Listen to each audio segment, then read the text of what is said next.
Welcome po mga ka-DIY. Alis po sana tayo kanina. Kaya lang ayaw mag-start ng aking kotse. Yan. So ito parang mga 2 taon na, no?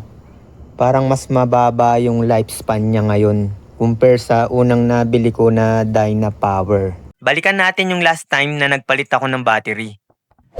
Yan, ito yung nagpalit ako last time ng ng Dynapower, November 2024 pala. Natin ngayon, no? Wala pa palang 2 taon, no? Mahigit 1 taon lang. Natin, no? Pagpalit natin uli. Yan. November 4, 2024 kahapon ko binili 3,000. Yan, upon checking, no, pagka hindi naka-switch yung ignition, bumabasa ng 12.4 volts. Yan, check natin, no. Ito yung ating solar power station, no. Meron siyang ilaw, may LED siya. Kaya pwede sa emergency.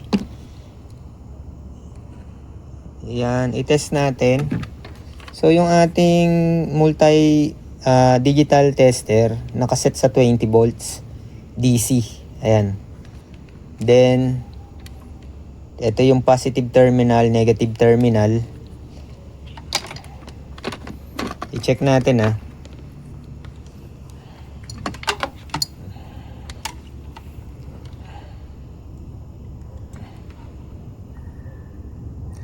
Ayan, 12.5. Then buksan natin yung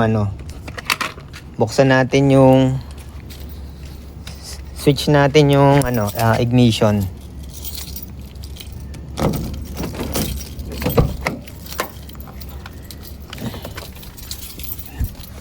Yan.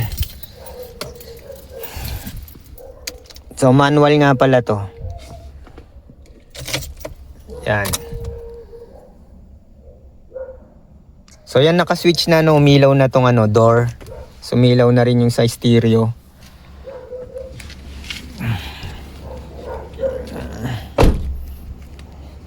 Then i-check natin yung battery uli. Check natin mga ka-DIY. Naging 11 naging 12.4. Yan. Kanina chinarge ko na to Tapos sinubukan ko uli, ayaw na mag-start. So check natin, no. Subukan natin mag-start. Start natin.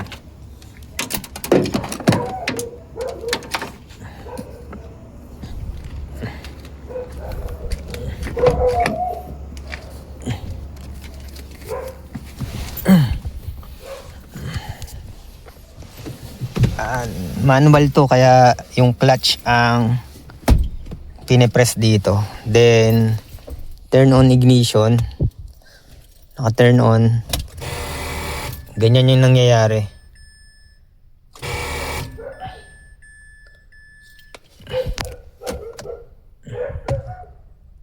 Nagdidim na rin yung niya, yung ilaw. Wala. Kailangan na naman gumastos. Papalit na naman tayo ng battery. Wala talaga. Sinubukan ko lang kanina kung matcha-charge siya. Kung matcha-charge yung battery. Tapos sinubukan ko ngayon na discharge uli yung battery. Wala, sira na yung battery pag ganyan. Palitin na. Need ng palitan.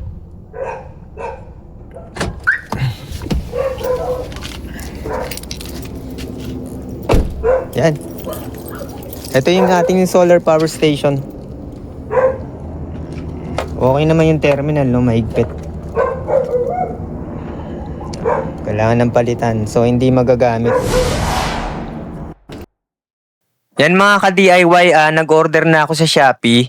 1SM talaga yung size ng battery nitong Mirage. Yung NS50. Tong Dynapower, medyo hindi ako nasatisfy ngayon sa pangalawang palit ko ng Dynapower dahil wala pang 2 taon nasira na.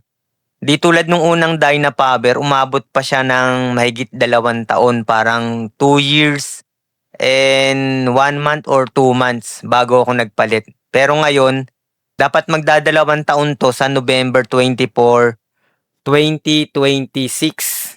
So 1 year pa lang mahigit. So yung binili ko tong Motolite Plus Ultra NS40 maintenance free. Ito yung mas maliit, ganito rin kalaki yung ginagamit ng Vios ngayon. So may napanood ako na gumagamit ng NS40 na Mirage. Tumagal daw ng mahigit 1 taon. No, kulang-kulang 2 taon. So kung ganun katagal, no, mas mura to. Kaya eto, testingin ko kung tatagal to ng mahigit 1 taon o mas maganda kung 2 taon, no. Siguro nakaka-effect din yung maraming accessories na electrical. Bumili na rin pala ako ng car jump starter, no. Mayroon siyang air pump din.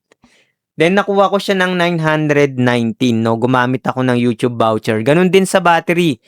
Nasa ano siya, 3,158 pero nakuha ko ng 2,463. Gumamit din ako ng YouTube voucher.